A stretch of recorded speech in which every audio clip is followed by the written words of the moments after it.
सर्वपक्षीय नेतेगण, कात्रज दूध संघाचे संचालक बाळासाहेब नेवाळे यांच्यावरती 5 वर्षांपासून चालू असलेल्या अन्यायाचा निषेध करण्यासाठी या ठिकाणी उपस्थित असलेले सर्व नागरिक बंधू आणि भगिनी, खरं तर राज्याचे माजी मंत्री मदनशेठ बापना साहेबांनी आपले मनोगत व्यक्त केल्यानंतर खरं तर केवळ आभार व्यक्त करणे इतकंच काम माझ्याकडे बाकी आहे. परंतु साहेब तुमची माफी मागू, काही गोष्टींचा या ठिकाणी उल्लेख करणं गरजेचं आहे. हा बाळासाहेबांचा जो लढा आहे, त्यांनी नाव दिले त्याला हा दडपशाही विरोधातला लढा, आणि ही निषेध सभा या ठिकाणी होत असताना अनेकांनी खरं तर आपली मनोगत व्यक्त केलेली आहे. बसलेल्या प्रत्येकाने असा विचार करण्याची वेळ आलेली आहे की हे व्यासपीठ जे आहे, त्या व्यासपीठावरती भारतीय जनता पक्षाचे नेते आहेत, राष्ट्रवादी काँग्रेसचे नेते आहेत, काँग्रेसचे नेते आहेत, आणि मला वाटतं अजूनही 2-4 पक्षाचे नेते त्या ठिकाणी आहेत. त्या अशा प्रकारचं व्यासपीठ तयार होण्यामागचं नक्की कारण काय असेल? तर सगळ्या महाराष्ट्रामध्ये महायुती विरुद्ध महाविकास आघाडी असा सामना चाललाय, आणि आमच्याकडे मात्र या इथल्या स्थानिक आमदाराच्या विरोधात सर्व पक्षीय नेते मंडळी एकत्र येऊन लढतायत. याचं कारण काय असावं? तर या आमदारांनी मागच्या 5 वर्षाची काही मुजोरी केलेली आहे ना, त्या मुजोरीच्या विरोधात उभारलेला हा जनतेचा लढा आहे, आणि हा मावळ पॅटर्न आहे हे या ठिकाणी सांगतो. आता बऱ्याचदा सांगितलं जात आहे की भाजप महायुतीचा घटक आहे, भाजप महायुतीचा घटक आहे. सुरुवातीला भाजप या तालुक्यातून संपवार इथपासून झालेला सुरू असणारा यांचा प्रवास मध्यंतरीच्या काळात भाजपने माझं काम करावं इथपर्यंत आला. नंतर शेवटी म्हणले की मैत्रीपूर्ण लढत करू. आता देवेंद्रजींची भेट घेऊन झाली, परवा नरेंद्र मोदीजींची भेट घेतली, आता फक्त डोनाल्ड ट्रम्पच राहिले तक्रार करायची. अरे बाबा, आम्हाला इथं महायुती बाकी विषय काही नाही, आम्हाला या तालुक्यात चाललेला कारभार पसंत नाही, म्हणून आम्ही सर्वजण तुमच्या विरोधात उतरलो. त्याला काही कारण असतील की नाही? मागच्या वेळेला भारतीय जनता पक्षात कार्यरत असलेला आमचा कार्यकर्ता ज्या वेळेला राष्ट्रवादी काँग्रेसमध्ये आला, त्यावेळेला अनेक राष्ट्रवादी काँग्रेसच्या नेत्यांना वाटलं बरं झालं, बस ते सगळे मागे, बरं झालं भाजपचा कार्यकर्ता आमच्याकडे आला, भाजपवाल्यांची तर जिरली. आता 5 वर्षांनी कळलं आपली पण जिरली. आमची सगळी कोर कमिटीची मंडळी या ठिकाणी आहेत, सगळे म्हणायला लागले बरं झालं बाबा आपण उमेदवारी नाही दिली, नाही तर आज हे पाप आपल्या माथी आलं असतं. आणि म्हणून निवडणुकीमध्ये बाप्पासाहेब म्हणतात तुमच्यापेक्षा आमची जास्त जिरली. त्या ठिकाणी निवडणुकीपुरतं राजकारण, हे निवडणूक संपली की संपलं पाहिजे. मग प्रत्येक जण आपापल्या एक दुसऱ्यांच्या सुखदुःखामध्ये एक दुसऱ्याच्या मदतीला जाणं ही मावळ तालुक्याची संस्कृती राहिलेली. याचे काही उदाहरणं सुद्धा आहेत, जे बापना साहेबांनी एक उदाहरण आता बोलताना दिलं की निवडणूक झाल्यानंतर सुकनशेठ बापना असतील, तात्या असतील, हे कलेक्टरना भेटण्यासाठी का डीएसपीला भेटण्याकरता त्या ठिकाणी जात असताना बापना साहेबांनी माझी गाठ पडली. मी त्यांना विचारलं कुठे चालले, मला सांगा जे 2 उमेदवार एकमेकाच्या विरोधात लढले इतकं चांगलं वातावरण आता राहील? ते म्हणजे कुठे चालले? म्हणजे अण्णा जोशींकडे चाललोय. निवडून आलेला आमदार विरोधी पक्षाचा जो माणूस आपल्या विरोधात लढलाय त्याला म्हणतो घरी चला चहा प्या, आणि तुमचं काय काम आहे त्या कामासाठी मी फोन करतो. ही मावळची संस्कृती आहे ना. आदरणीय कृष्णरावजी भेगडे साहेब 1999 साली आपल्याला आठवत असेल की त्या ठिकाणी दिगंबर शेठ भेगडे यांच्या विरोधात लढले. निवडणूक संपली, भेगडे साहेबांचा पराभव झाला, दिगंबर शेठ विजयी झाले, आणि ती इलेक्शन संपल्यानंतर भारतीय जनता पक्षाचे नेते असलेले वाडेकर साहेब आजारी पडले. त्यांच्या हार्टला प्रॉब्लेम झाला. डॉक्टरांकडे गेले, डॉक्टरांनी सांगितलं बायपास सर्जरी करावी लागेल. साहेब घरी आले. घरी आल्यानंतर 2 दिवस त्यांनी आरामच केला. ही वार्ता कुणीतरी वाडेकर भेगडे साहेबांना जाऊन सांगितली की वाडेकर साहेब आजारी आहेत, डॉक्टरांनी त्यांना त्यांच्या हार्टची बायपास सर्जरी करायला सांगितलेली आहे, पण ते करत नाहीत. भेगडे साहेब स्वतः पराभूत झालेला असताना ज्या वाडेकर साहेबांनी दिगंबर शेठचं काम केलेलं आहे, ते भेगडे साहेब वाडेकर साहेबांच्या घरी गेले आणि वाडेकर साहेबांना विचारलं की काय म्हणाले डॉक्टर.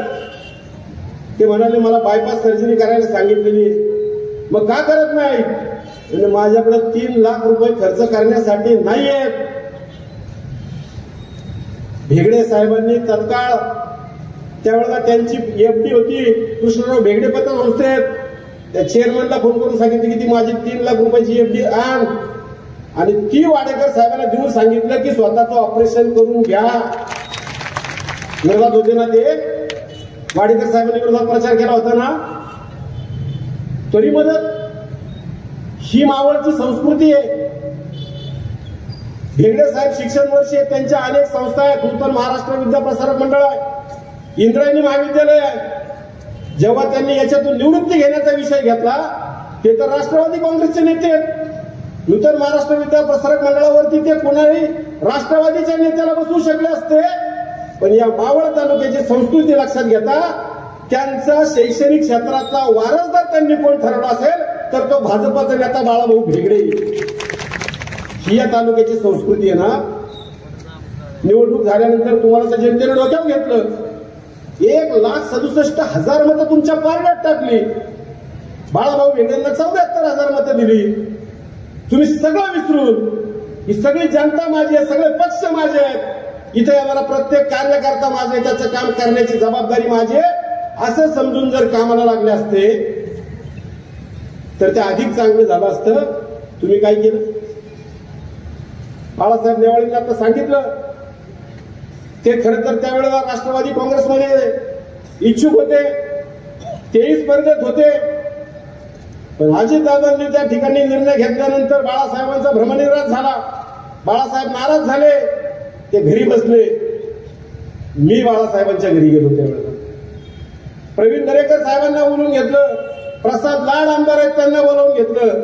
गोवित्रीच्या निवासस्थानी बाळासाहेबांना सांगितलं की बाळासाहेब, हे जे काही तुम्ही तिकीट दिले ना पक्षाने, हे तुम्हाला आज नाही उद्या कळणार आहे, कारण आम्ही ते भोगलोय. तुम्ही भारतीय जनता पक्षात प्रवेश करा. ते नाही म्हणत होते. आम्ही त्यांना गळ घातले की नाही, ह्या माणसाला थांबवायचं असेल तर ते करावं लागेल. बाळासाहेबांनी आमच्या शब्दाला मान देऊन त्या ठिकाणी भारतीय जनता पक्षात प्रवेश केला. त्यांच्या सगळ्या कार्यकर्त्यांना त्यांनी समजून सांगितलं की आपल्याला बाळाभाऊ भेगडेंचं काम करावं लागेल.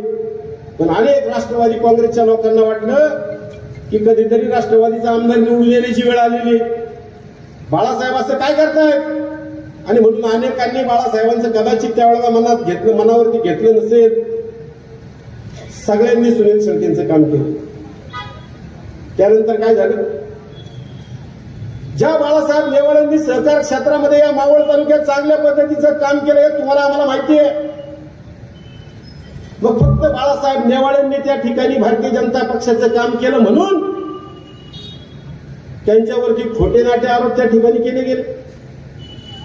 काय आरोप केले गेले त्यावेळेला की गोवित्री सोसायटीमध्ये त्या ठिकाणी कोणता तरी एक संचालक नेमताना बाळासाहेबांनी गडबड केली. त्या सोसायटीचे संचालक पण बाळासाहेब नाही, आणि म्हणून काहीतरी थातूर मातूर त्यांच्यावरती आरोप ठेवण्यात आले. आमदारांनी त्यांच्या पत्रावरती एक तक्रार केली आणि देखरेख संघ त्या ठिकाणी कसं चुकीचं काम करतोय म्हणून एक तक्रार केली. एक तक्रार आज तक्रार केली, दुसऱ्या दिवशी कसली चौकशी नाही, कसली सुनावणी नाही. देखरेख संघ जागच्या जागेवरती बरखास्त. म्हणजे एखाद्या आरोपीला जर आज समजा आरोप केले ना, यांनी चोरी केली, दुसऱ्या दिवशी त्याची काही सुनावणी घेता हात तोडून टाकायची शिक्षा असते ना, तशातला हा प्रकार. हा तुम्ही चौकशी तर करा ना. आमदारांनी पत्र दिले ते खरं आहे का खोटं आहे. या राज्याचं सारं दुर्दैव असं आहे की त्यावेळेला सत्ता नेमकी याच माणसाच्या जवळ आहे. सत्ताधारी पक्षाचा आमदार म्हणून मी काही करीन, आणि म्हणून बाळासाहेबांवरती त्या ठिकाणी ज्या पद्धतीने राजकारण खेळलं गेलं ना, ठीक आहे ना, केलं असं तुमच्या विरोधात काम, प्रत्येकाला अधिकार आहे लोकशाहीमध्ये, कुणी कुणाचं काम करावं हे ज्याचा त्याचा विषय आहे, पण म्हणून तुमच्या विरोधात काम केलं म्हणून काय झालं त्या प्रकरणामुळे राजकीय दबाव तुम्ही आणला. बाळासाहेब न्यावळे सारख्या माणसाला त्या ठिकाणी 6 महिने येरवडा जेलमध्ये भोगावं लागलेलं आहे. आज सगळ्या गोष्टी दूध का दूध और पाणी का पाणी झालेलं आहे. त्या सोसायटीचं त्या ठिकाणी ऑडिट झालं, डीडीआरने ऑडिट केलं. त्या डीडीआरने क्लिअर कट दिलंय त्या अहवालामध्ये की या सोसायटीचे सगळं आर्थिक मूल्यमापन केलं असता या सोसायटीमध्ये 1 रुपयाचा भ्रष्टाचार नाही असा अहवाल त्या ठिकाणी दिलेला आहे. या सोसायटीच्या संचालकाच्या नेमणुकीमध्ये बाळासाहेब न्यावळेंनी कसल्याही प्रकारचा अफरातफर केली नाही असा निर्वाळा डीडीआर म्हणजे जिल्हा निबंधकांनी त्या ठिकाणी दिलेला आहे. कदाचित उद्या कोर्टाच्या निवडणुकीमध्ये बाळासाहेबचा विषय संपून जाणार आहे. हा विषय संपेल, बाळासाहेब निर्दोष होतील, पण त्यांनी 6 महिने जेलमध्ये काढलेले ते त्यांचे दिवस तुम्ही परत देऊ शकणार आहात का? त्यांची झालेली अप्रतिष्ठा तुम्ही भरून देऊ शकणार आहात का? आणि म्हणून निवडणुकीच्या तोंडावरती पुन्हा बाळासाहेबांना गोंजारण्यात आलं. बाळासाहेब या तुमचे सगळे गुन्हे काढून टाकतो, तुम्हाला सगळी मदत करतो. आता निवडणूक आल्यानंतर तुम्हाला माहिती आहे काय काय होते, काय पाहिजे ते आश्वासन. ते प्रकरण कोर्टात त्या सचिवाला बोलून त्या ठिकाणी तुम्ही सांगितलं झालं की तुझा अहवाल देऊन टाक, तुझ्यावरती पण ठपका लागलाय, तू उद्या अडकशील. ते करायचं नाही, फक्त 20 तारखेची निवडणूक काढून घ्यायची, बाळासाहेबांची मदत घ्यायची. म्हणून काही पण फेकाफेकी. ते आता बाळासाहेबांनी सांगितलं की ते आमदार माझ्याबरोबर एसपी साहेबांकडे आले आणि एसपी साहेबांना म्हटलं की याच्यात तर माझा काहीच रोल नाही. बाळासाहेबांनी सांगितलं की आमदार साहेब तुमचं पत्र आहे, हे तुमचं पत्र आहे. आमदार म्हणजे मला माहितीच नाही पत्र मी दिलं, बरोबर ना? हे पत्र मी दिलं मला माहिती नाही, यांना मला एक कळत नाही, हे पत्रावर कोणत्या सही करते यांना कळत नाही. लोणावळ्यातला एक विषय तुम्हाला सगळ्यांना माहिती आहे आत्ताचा, तो मुद्दा पत्राचा विषय आला म्हणून सांगतो. या लोणावळा नगरपालिकेचं स्वच्छता विषयक टेंडर होतं, स्वच्छता लोणावळा शहरातली. या स्वच्छता विषयक टेंडर मध्ये काय काय होतं? पुतळे धुणे, कचरा उचलणाऱ्या घंट्या गाड्यांच्या विषया संदर्भात ते टेंडर त्याच्यातच, डम्पिंग ग्राउंड क्लिअर करणे त्याच्यातच, संडासांची साफसफाई करणं त्याच्यातच, स्वच्छतेसाठीचे सगळे विषय नगरपालिकेचे ते टेंडर सगळे प्रत्येकाचे वेगवेगळे होते, वेगवेगळे टेंडर होते. आणि त्या लोणावळा शहरातले अनेक तरुण ते प्रत्येक एक टेंडरवरती काम करत होता. या सगळ्या टेंडरची मिळून बेरीज किती होती माहितीये? 4.5 कोटी रुपये. 4.5 कोटी रुपये टेंडरची किंमत होती. आमदारांनी त्या ठिकाणी कसलं तरी एक पत्र दिलं, नंतर ते विसरले. पत्र दिले की ते विसरतात, जसं बाळासाहेबांचं विसरले तसं त्यांनी पत्र दिलं होतं. आणि नंतर मग जेव्हा लोणावळेकरांना कळलं की साला हे जे टेंडर आहे हे सगळं कोणतरी एक मोठा बीव्हीजी नावाचा कॉन्ट्रॅक्टर आणलाय आणि हे सगळी कामं एकत्र करून त्या मोठ्या कॉन्ट्रॅक्टरला काम कितीला दिलं माहितीये? 12.5 कोटी रुपयाला त्याला ते टेंडर दिलं. 12.5 कोटी. 4.5 कोटीचं काम 12.5 कोटीला गेलं. 8 कोटी रुपयाचा फरक कशासाठी? आणि म्हणून तिथले स्थानिक सगळे जे काही कॉन्ट्रॅक्टर होते या लोकांनी आंदोलन केलं. नगरपालिकेचे 8 कोटी रुपये बुडतायत म्हणून मुख्याधिकाऱ्याच्या विरोधात त्या ठिकाणी भाषणं झाली. मुख्याधिकाऱ्यांना घेराव घातला. कुणीतरी आमदार महोदयांना सांगितलं, आमदार साहेब वातावरण फार चिडलंय, तुम्हाला त्या ठिकाणी गेलं पाहिजे. मग हे मासे पण गेले त्या कॉन्ट्रॅक्टरांच्या बाजूने, त्या पोरांच्या स्थानिक पोरांच्या बाजूने मस्त भाषण ठोकलं. हे शिव काय समजतो स्वतःला? 4.5 कोटीचं टेंडर 12.5 कोटीला देतो. सगळ्या लोकांना वाटलं, स्थानिक लोकांना वाटलं आता काय आमदार आपल्या बाजूने भांडतोय. हे टाळ्या चंपोगिरी जोरात झाली. नंतर त्या सीओवरती इतका प्रेशर आणला तरी तो सीओ ऐके ना. आमचे सूर्यकांत वाघमारे साहेब म्हणले, आमदार साहेब सांगतात तरी सीओ ऐकत नाही, कसला सीओ या. त्या आमदार साहेबांनी त्या सीओला सक्तीच्या रजेवर पाठवला. काय पाठवला? सक्तीच्या रजेवर पाठवला. ते पण मोठं भारीच होतं. त्यांनी जाता जाता आमदाराचं पत्रच काढून दिलं ही सगळी कामं एकत्रित करून 12 कोटीला देण्याचा विषय माझा नाही, आमदारांचंच पत्र आहे. म्हणजे पत्र देणारे हेच आणि नंतर त्याच्यावर आंदोलन करणारे पण हेच. आम्हाला नंतर कळलं साला गंगाधरी शक्तिमानी ही शक्तिमान मालिका होती बघा. तो शक्तिमान आला की तो जहाजनी गरगर फिरायचा आणि नंतर गंगाधर म्हणून मिळवायचा. तसं हे गंगाधर शक्तिमान होते. लोकांना आता कळून चुकलंय. तुम्ही सगळे जे काही कारनामे करताय, जे रडण्याचे आता या ठिकाणी तुम्ही ऍक्टिंग करताय, हे सगळं तुम्ही तुमच्या हाताने तयार केलेलं आहे. आज पैशाचा पाऊस पाडताय कशाच्या माध्यमातून? हा विकास तर बातमासाहेब या तालुक्यात इतका वेळा झालाय, इतका वेळा झालाय आणि वेळा होऊन तो हरवलाय. कारण तो तळेगावात अजितदादा ज्या दिवशी आले त्या दिवशी 2800 कोटी रुपयाचा होता. ऐकले ना भाषण तुम्ही? होते का? तुम्ही असणार ना काही जण. दादांनी सांगितलं 2800 कोटी रुपयाची विकास कामं मी मावळला दिली. त्यानंतर 15 दिवसांनी कान्याच्या जिल्हा उपरुग्णालयाचं उद्घाटन झालं आणि त्या कार्यक्रमामध्ये आमदारांनी सांगितलं की 4158 कोटी रुपयाची कामं मी केली. त्याला मला कळलं 15 दिवसात 1300 कोटी वाढले म्हणून. म्हणून मी म्हणलं बाबा जरा यादी तरी करा. मग पत्रकार परिषदेत सांगितलं की नाही कामं तशी 1500 कोटी झाली, बाकी सगळे मंजूर आहे. मग पुढच्या 10 वर्षाची सांगून टाका ना 10,000 कोटी रुपयाचे करणार होतो म्हणून. आपला उगा तोंडाला येईल ते बोलायचं. आता वकील साहेबांनी त्या ठिकाणी देऊचं सांगितलं पूल हरवलं, पूल शोधून द्या म्हणून 1 लाख रुपये देतो. अहो वकील साहेब असे तर फार उद्योग माझ्याकडे आले. प्रत्येक गावागावात पत्रक वाटले, प्रत्येक गावात पत्रक आहे. त्या प्रत्येक तुमच्यातले पण आले, गावातल्या लोकांना बसलं. तुम्ही सहज वाचा ते आणि त्यातले किती कामं झालीत आणि किती झाले नाही तुम्हीच ठरवा. एका गावामध्ये चौगुले ओढ्याजवळ साकव बांधले. त्या गावच्या सरपंचाचा मला फोन आला, आमच्या गावात चौगुले ओढाच नाही. साळुमऱ्यापासून मुकाई चौकापर्यंत रस्ता करणे 48 लाख रुपये. नंतर कळलं त्या सरपंचाने मला सांगितलं की आमच्या गावाचा 48 लाखाचा रस्ताच झालेला नाही. एका गावात तर कर झाला वरती बोर्ड आमदाराचा. आमदार सुनील शंकरराव शेळके यांच्या विकास निधीतून कॉन्क्रीट रोड आणि खाली सगळं माताड माताड. आता आमदार साहेब छापतायत किंवा आमदार साहेब सांगतायत म्हणल्यानंतर खरं असायला पाहिजे का नाही? आमदार खोटं बोलत नाही. मग मी त्या कार्यकर्त्याला सांगितलं की तुमच्या गावात सांगतायत आमदार काम झालं म्हणजे झालेलं आहे. फक्त आता तिथं नसेल तर तुम्ही पोलीस स्टेशनला तक्रार करा. आमच्या गावातला रस्ता हरवला आहे, आमच्या गावातला कॉन्क्रीट रोड हरवलाय. त्याचं वकील साहेब तुम्ही पण देऊला कंप्लेंट करून टाका. आमच्या गावातला पूल हरवलाय.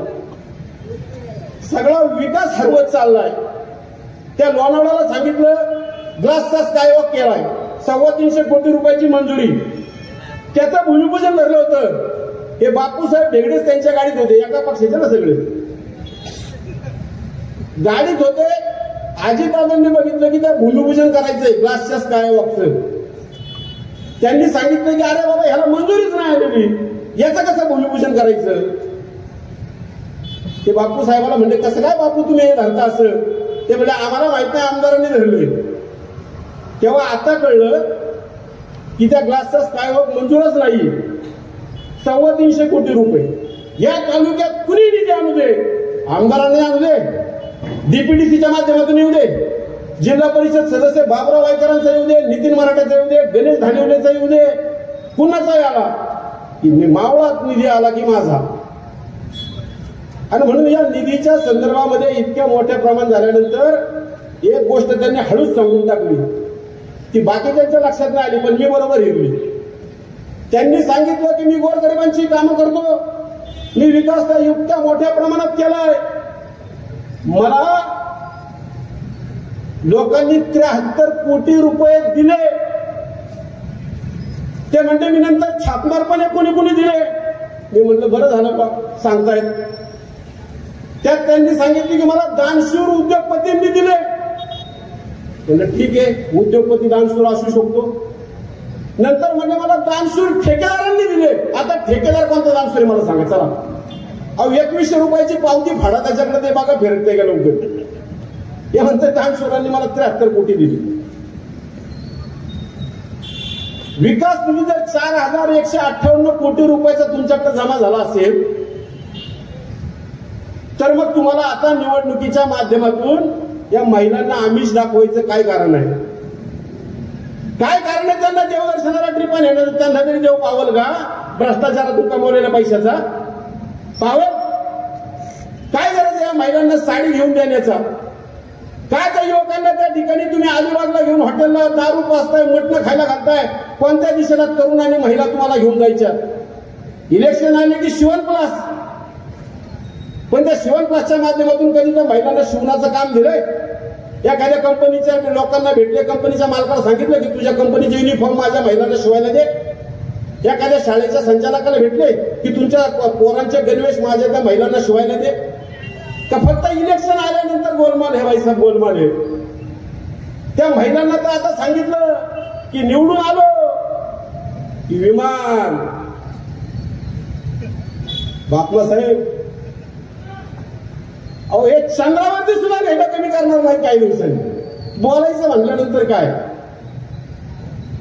आणि म्हणून ज्या विकासाच्या भूलथापा चालल्या, जर खरंच विकास केला असताना, खरंच ज्याने विकास केला त्याला काय गरज आहे कोणत्या महिलांना साडी द्यायची, कोणत्या महिलांना ट्रिपाला न्यायचं, कोणत्या पोरांना तिकडे कोकणात न्यायचं? काय गरज आहे?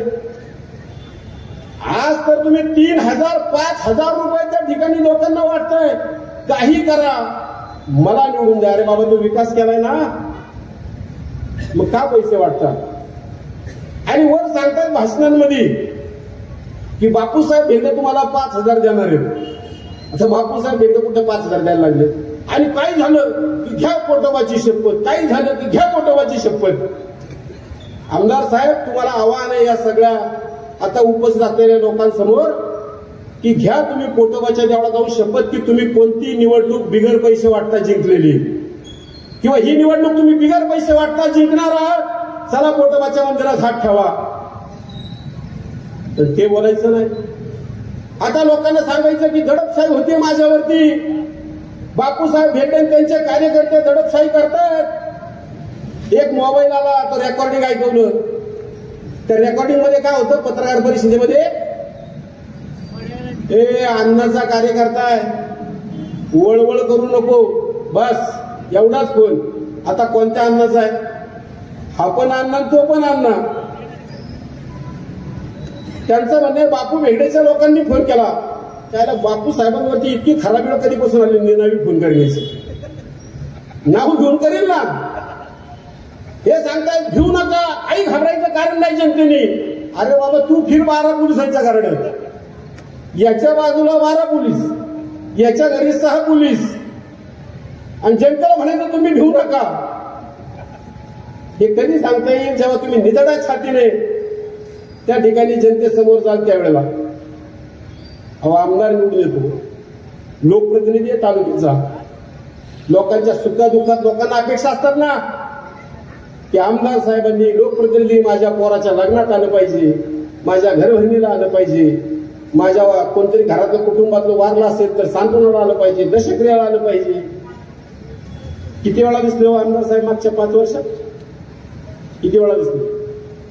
ठीक आहे, तुमच्या घरातले सदस्य हजर असतील, पण लोकांची काहीतरी अपेक्षा आहे की नाही लोकप्रतिनिधी असावं की नसावं? म्हणून आता इलेक्शनच्या तोंडावरती भूलथापा मारण्याचं काम बंद करा. माझी सर्व जनतेला विनंती आहे. विषय फार आहेत, 1 तास मी अजून बोललो तरी ते संपणार नाहीत. म्हणून माझी सर्व जनतेला विनंती आहे. सांप्रदायिक क्षेत्राबद्दल तुम्हाला आता काय बोलायचंच नाही. त्यांना वाटतं फक्त सगळं हात माझाच आहे. मी ते सांगितलं मध्यंतरी की लोकांच्या सप्ताह भारतात मंदिरांमध्ये, काकडा मंदिरात होतो, सप्ताह मंदिरात होतात. यांचा एक राजकीय सप्ताह चालू झाला कामशेतला ओपन माळ रानावर. एवढं मी सांगितलं होतं. या तालुक्यामध्ये वारकरी संप्रदायाची परंपरा मोठी आहे. 50-50 दिंड्या या तालुक्यातून त्या वारीमध्ये सामील होत असतात. यापूर्वी त्या जात नव्हत्या. आम्ही त्या वारीला सगळ्या वारकऱ्यांना पोशाख देतो. काही त्या पोशाखावर आल्या का वारीसाठी? त्याच्यावरती मी बोललो, हे मासे म्हटले गणेश भेगडेंनी कधी साधं वारकऱ्यांना खाऊ घातलंय का? अरे बाबा, दान कशाला म्हणतात माहिती? दान उजव्या हाताने दिलेले डाव्या हाताला कळता कामा नये, त्याला म्हणायचं दान. त्याचा काय ढिंडोरा कटायचा असतो का? या तालुक्यातून 50 दिंड्या जातात, जरा त्यांचा अहवाल असतो, उघडून बघ एकदा. खरं म्हणजे सांगायची गरज नाही, किमान 3 ते 4 दिंड्यांमध्ये एक तरी पंगत गणेश भेगडेची आहे का नाही? आम्हाला शो करण्याची गरज नाही. या ठिकाणी बसलेला प्रत्येक नागरिक त्याच्या ऐपतीप्रमाणे काही ना काहीतरी त्या वारकऱ्यांसाठी करत असतो. काहीच जमलं नाही तर त्या देऊला किंवा आळंदीच्या जवळ जाऊन उभा राहतो, राजगिरीचे लाडू वाटील, केळी वाटील, त्याच्या ऐपतीप्रमाणे करतो. मग प्रत्येक जण काय जाहिरात करतो? तुमची कशाला जाहिरात पाहिजे? अहो, या वारकरी भजनी मंडळाला तर मला कधी कधी कळतच नाही बाबा. मला आता बाकीचं सांगायचं नाही, कारण की संप्रदायातल्या लोकांचा अपमान होतो शेवटी. हे संप्रदायाबद्दल आम्हाला प्रेम आहे, आदर आहे आम्हाला त्यांच्याबद्दल. पण एका गावच्या भजनी मंडळाचं मध्ये क्लिप आली, इतकं वाईट वाटलं. ते भजनी मंडळामध्ये गाणी पांडुरंगाची म्हटली, ज्ञानदेवाची म्हटली, तुकोबाची म्हटली, त्यांची अभंग म्हटली. बरोबर आहे. एका गावच्या भजनी मंडळात गाणं का होतं? सुनील दादा शेळके बाबा, काय ते सुनील अण्णा शेळके दादा एक नंबर भजनात गाणं. या तालुक्यात एक नवीन संत उगवलाय, बापमासाहेब, नवीन संत. गळ्यात माळ आहे का? तुम्हीच शोधा. ज्याच्या वारकऱ्याची निशाणी कमीत कमी गळ्यात माळ पाहिजे ना बाबा. आणि म्हणून त्याचे बाकीच्या गोष्टी आता मला फार बोलायचंच नाही. उद्योगांबद्दल, तरुणांच्या रोजगाराबद्दल, तरुणांच्या गुन्हेगारीबद्दल तर माझ्याकडे इतके विषय. या तालुक्यामध्ये 8 पोलीस स्टेशन आहेत आता. 8, 4 पोलीस स्टेशन पिंपरी चिंचवड, ते कलेक्टर जे आहे आता पिंपरी चिंचवड आयुक्तालयाच्या अंडर 4 पोलीस स्टेशन आहेत. देवरोड, तळेगाव दाभाडे, शिरगाव आणि तळेगाव MIDC. ग्रामीण एसपीच्या अंडर 4 पोलीस स्टेशन आहेत. वडगाव, कामशेत, लोणावळा ग्रामीण आणि लोणावळा शहर. या 4 पोलीस स्टेशनची PCMCच्या अंडर आहे. त्याच्या मार्फत युवकांना रिव्हॉल्व्हरचे लायसन्स किती घेऊन दिले?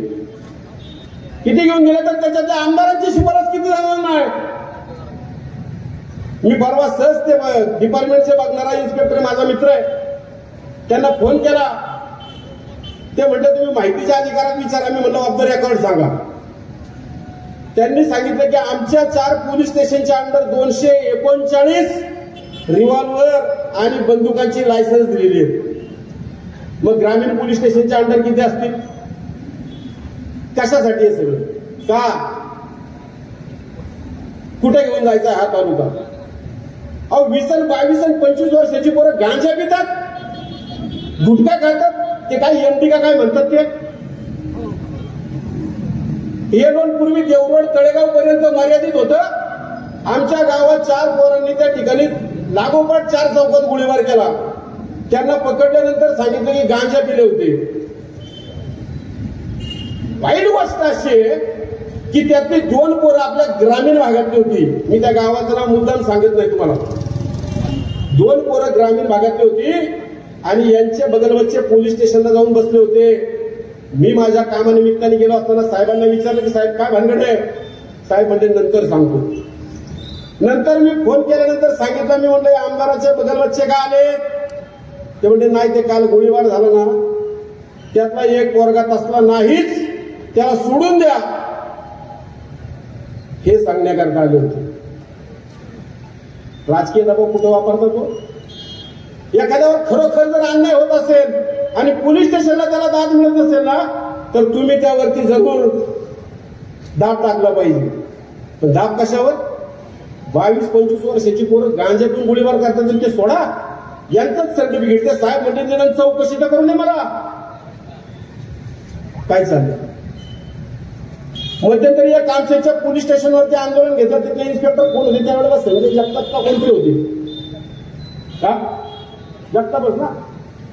त्यांनी काहीतरी काम ऐकलं नाही म्हणून सांगितलं की तुमच्या परिसरात दारूचे फार धंदे झालेत आणि मग त्या पोलीस स्टेशनवरती दारूचे फुगे फेकण्याचं आंदोलन झालंय. फुगे फेकण्याचे आठवतंय का? दारूचे फुगे फेकले. अख्ख्या तालुक्यात फक्त इथंच दारूचे धंदे होते कामशेतमध्येच.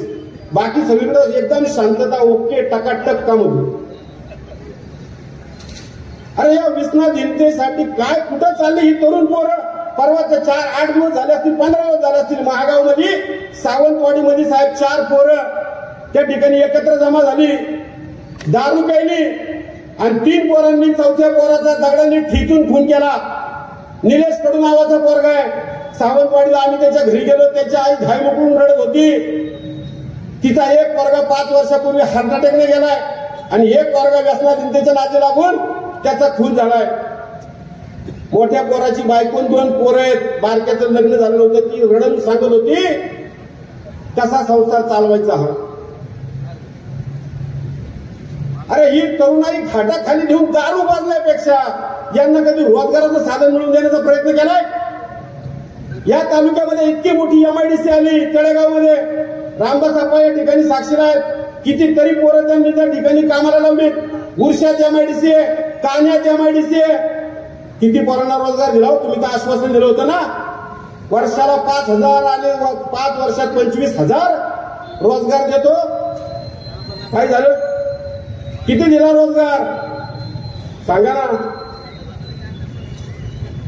नाही सांगू शकत. अरे कुठं ही तरुणाई घेऊन जाणार, कुठं त्या महिलांना घेऊन जाणार? काहीतरी तत्व ठेवा. आम्ही सांगतोय की हे चुकीचं आहे. या तालुक्यात आमदारांची ही कामं नाहीत. आमदारांनी योग्य कामं केली पाहिजेत हे आम्ही सांगतोय. हे आम्हाला सांगतायत मग तू ने खाली घाटाखाली पोर बघा. अरे बाबा त्या महिलांना अशा पद्धतीने साडे वाटणं चुकीचं आहे. तुम्ही वाटून दाखवा. ही काय मर्दमुखी आहे का? या तालुक्याची संस्कृती काय आहे? अरे या तालुक्याचे आमदार झालेत ना रामभाऊ म्हाळगी, वीर धवलराजे दाभाडे अपक्ष झालते, पण रामभाऊ म्हाळगीनंतर त्या ठिकाणी मामासाहेब मोळ झाले, रघुनाथदादा सातकर झाले, कृष्णराव भेगडे साहेब झाले, BS गाडे पाटील साहेब झाले, मदन बापमा साहेब झाले, रूपलेखाताई झाल्या, दिगंबर शेठ आमदार झाले, बाळाभाऊ भेगडे आमदार झाले. मला सांगा विद्यमान तुम्ही यांच्या लाईनीत बसता? यांनी जी सुसंस्कृतपणा जपला तो तुम्हाला जपता येतोय? अरे तुम्ही खुन्नसला लागून त्या ठिकाणी विरोधी पक्षाच्या कार्यकर्त्याचा कार्यक्रम करताय, सांगताय करेक्ट कार्यक्रम केला. असा आमदार परत आपल्याला निवडून द्यायचा आहे? अरे हा मावळ तालुका आहे छत्रपती शिवाजी महाराजांच्या मागे उभा राहणारा. हे मावळे आम्ही आणि फार लाचार करून टाकलाय तालुका. लाचार, सांप्रदायिकता, लाचार. पत्रकारांच्या बाबतीत तर मला काय बोलायचं नाही. पत्रकार माझ्या समोर आहेत. पण 4था स्तंभ म्हणताना तुम्ही पत्रकारिता त्या पवना नगरला त्या लोकमतच्या अंकाची हुळीगुळी केली.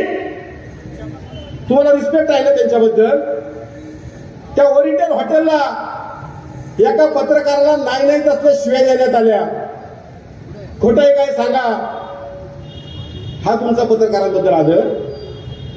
तुमच्यासारखं लिहिलं, तुमच्या पुढं केलं तर तो पत्रकार, आणि तुमच्या विरोधात थोडं लिहिलं तर तो दुश्मन. अरे लोकशाहीचा 4था स्तंभ सांभाळताना माझी पत्रकारांना विनंती आहे, तुम्ही चांगलं काम केलं तर जरूर त्याला कौतुकाची थाप द्या, पण चुकीचं काम केलं असेल तर धरून ठोकायला सुद्धा हरकत नाही. त्या देऊ आम्ही. ही पत्रकारिता आहे ना. आणि म्हणून हा तालुका कोणत्या दिशेला न्यायचा याच्यासाठी ही निवडणूक आहे. आमचे राजकीय विचार आमच्यापाशी आहेत. मी भाजपचा कार्यकर्ता आहे. आमचे विचार आमचे तसेच आहेत. आम्ही पदांचे राजीनामे दिलेत पक्षाचे. हे सगळेजण आपापल्या पक्षाचे विचार जपतायत. पण आज गरज निर्माण झाली या तालुक्याची संस्कृती टिकवण्याची. ती टिकविण्याकरता आमचा हा मावळ पॅटर्न आहे. आणि या मावळ पॅटर्नचे उमेदवार बापूसाहेब भेगडे आहेत. आज बाळासाहेब नेवाळ्यांनी या ठिकाणी त्यांचा सगळं आढावा वाचून बापूसाहेबांना पाठिंबा दिला. त्याबद्दल मी प्रथमतः बाळासाहेबांचं मनापासून अभिनंदन करतो. तुम्ही अतिशय योग्य निर्णय या ठिकाणी घेतलेला आहे. व्यासपीठावरच्या सगळ्या नेते मंडळींचे मी आभार मानतो. आणि बाळासाहेबांची भूमिका ऐकण्याकरता त्यांचे प्रेमी असतील, त्यांचे हितचिंतक असतील किंवा तालुक्यातली आम जनता असेल, तुम्ही देखील या ठिकाणी उपस्थित राहिलात. खरं तर मला एवढेच आभार मानायचे होते. तर त्याच्यानंतर बापमा साहेबांच्या नंतर एक चान्स घेऊन टाकला तेवढंच. आणि म्हणून सगळ्यांचे आभार मानतो आणि येत्या 20 तारखेला आपलं मतदान आहे. या तालुक्याचं भवितव्य घडवणारी निवडणूक आहे. आपण सर्वांनी बापूसाहेब भेगडे यांच्या सिरियल नंबर 4 वरती पिपाणी चिन्ह आहे, त्या पिपाणी चिन्ह पुढचं बटन दाबून बापूसाहेबांना विजयी करा, अशा प्रकारची विनंती या ठिकाणी करतो. थांबतो. धन्यवाद. जय हिंद.